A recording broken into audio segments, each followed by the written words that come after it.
Welcome back, guys. Let's quickly have a look at the to be process as well, the automated invoice processing. So what would be the steps in automated invoice processing?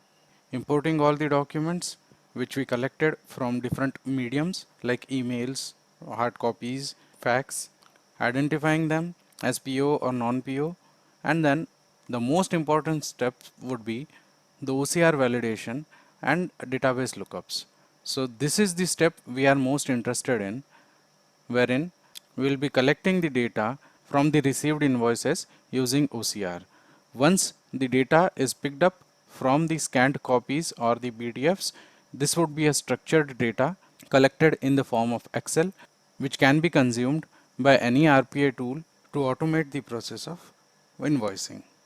So in our video series, we would be focusing on this specific step of picking up the data from the PDFs and converting them into the structured data. So invoice PDFs would be our inputs and Excels containing the structured data collected from the invoices would be our output. For this, we would be using a Rossum OCR tool, which is AI powered.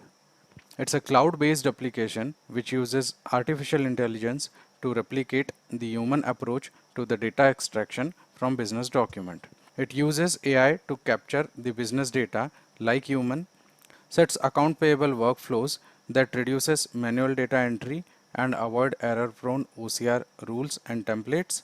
In our next video, we would go to Rossum URL and register for the trial version. Alright, see you in the next video. Thank you.